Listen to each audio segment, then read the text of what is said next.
and welcome to another video. And today I'm going to be analyzing polls from Wednesday. I'm going to be skipping like the generic ballot and all this stuff and reading lyrics in the country. And I do have the Senate and governor maps. So Pennsylvania 6th, the Nicola is leading here. And I want to take it with a little grain of salt because Kelly in the New York Times is leading +8. That's a lot of people that minds like changed in like a few weeks, and there were more sample sizes that I don't really trust this kind of sample size. So I think that Mike Kelly's still leading, and Malinowski is leading here with big from the New York Times. This has a 503 sample size. Yeah, that's respectable. And I think that makes sense. He'll win around the likely margin. So now we have, this is what really surprised me. New Hampshire's first and second, they weren't safe. I thought that both of them were safe. Nobody ever talked about them. Look, Custer +12, Custer +15, and Custer +19. So it was kind of safe. But now, look at this. It's likely Democrats. I thought that all of the districts would be safe. And look at this. Pappas +2. This is leaning. This could flip. And that's amazing for the Republicans. But we're not done yet. Here is this went to Trump +11.6, and he's leading +1. In the New York Times, I have to trust this, even though his lead kind of went down by 4% since the last time. I don't trust these twos, even though they're Republican sources. They're not really trustworthy, so I'm gonna take it with a little grain of salt. And Golden is leading Poliquin for Maine's second congressional district. I think that this would honestly go Republican. It's just a Republican district that that kind of stood out from the rest of Maine. I think that is 10%. It went to Trump by 15%, 10%. That's a lot of people that changed their minds again. And now, here, Kansas is second district. So I don't really trust. Oh wait. So sample size here, only 231. And Watkins +4. So I guess Watkins is leading. Since bigger sample size, and there were a lot of undecided voters, so I could kind of take that out. Is there one with less undecided voters? Here, New York Times in Siena, +1.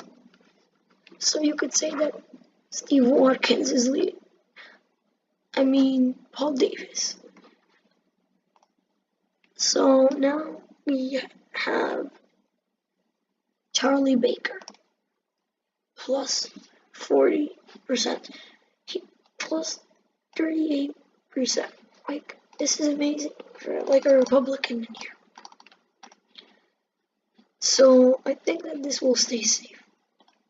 We can also say that Massachusetts is going to be safe. And another California governor race. So Newsom is +16.5. I think it's going to go likely now because of that. It's been like kind of consistent that it's likely safe around that margin. I think that's not really a big deal. But here, we have Maine's governor, Mills and Moody. So Mills is leading here +8, and this is a very big sample size. And I'm trusting that this will go as a likely now.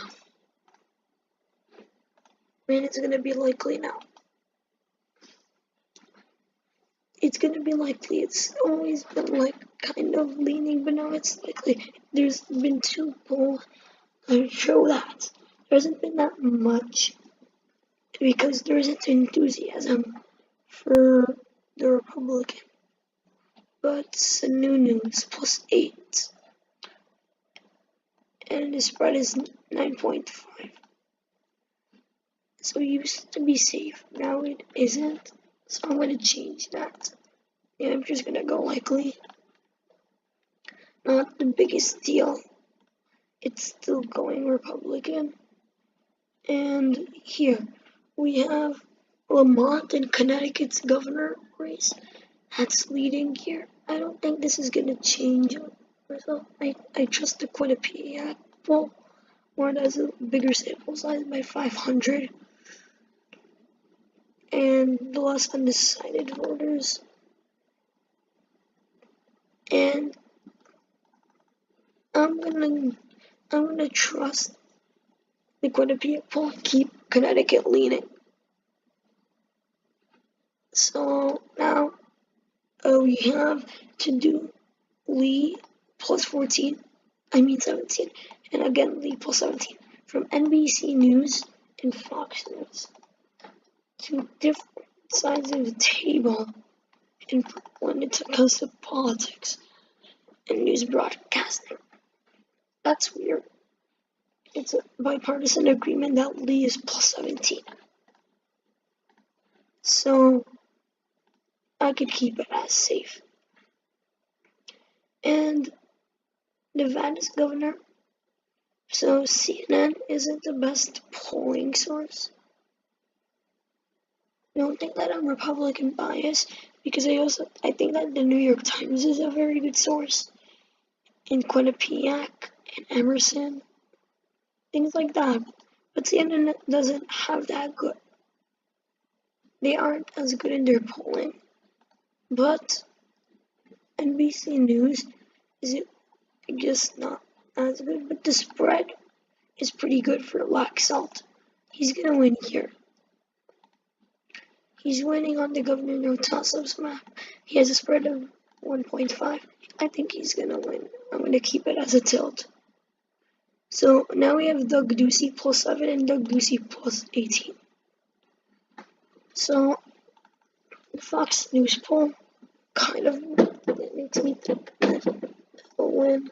CNN, it's kind of weird that CNN has Democrats always doing better. And in Fox News, they don't have it like that.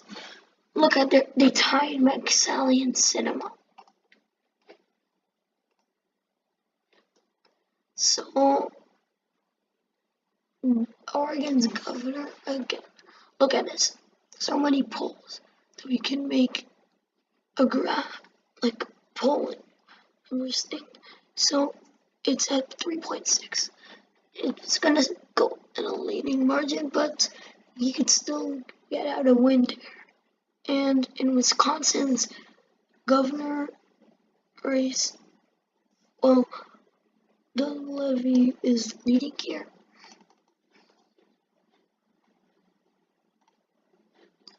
+1. I'm gonna give it leaning. But now we have this Evers and Walker. So there's a tie with Marquette, which is a pretty good source. It's one of those more trustable and reliable sources. And it's simple as 1,150, and it's a tie. I think that Scott Walker will be able to pull out. He has the power of the incumbency. I think that maybe some Republicans that didn't vote for Trump will vote for him. He's more of a more moderate Republican who could do even better with independence. And Warren +30. This is the same one that has Baker +40. Come on. That's a lot. 70% difference.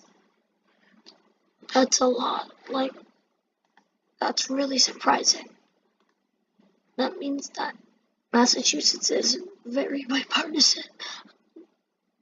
And here, Emerson. The sample is good. And the king is plus 13. That kind of changes my mind. I thought that it would get likely by the end. And now we have Chris Murphy plus 20. Kind of keeping it safe. And Feinstein plus 10.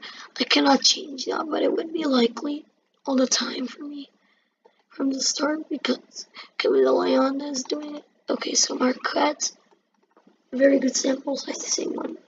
And I wanted to trust this since I trusted the one for the governor's race, and they asked the same people. Sorry, guys. Okay, here. So, we have here, where is it? So, here, we have Stefano plus 13.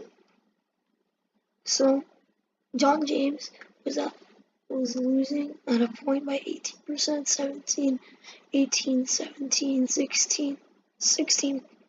Then it went up, then it went up. Then it went up 7.3%. But now he kind of dropped. But I think it will still be likely around like the 10% margin it's gonna go. And here, this is a justification that Kevin Kramer will win. Plus 9. He's gonna win.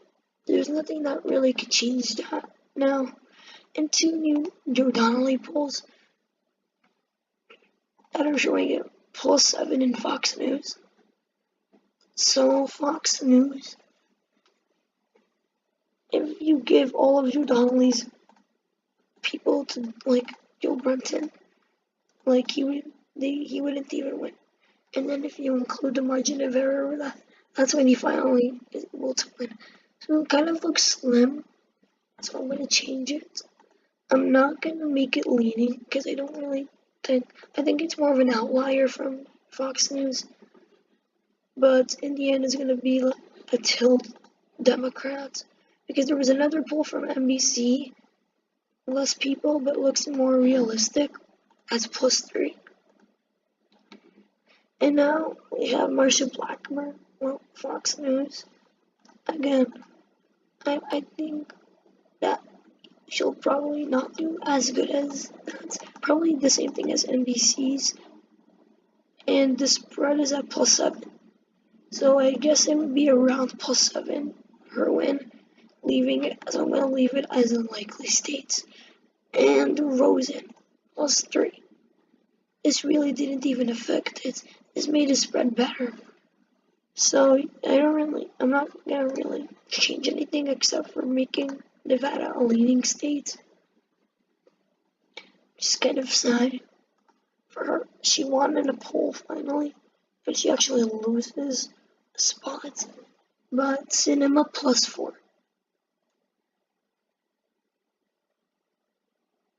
So Cinema is plus 4.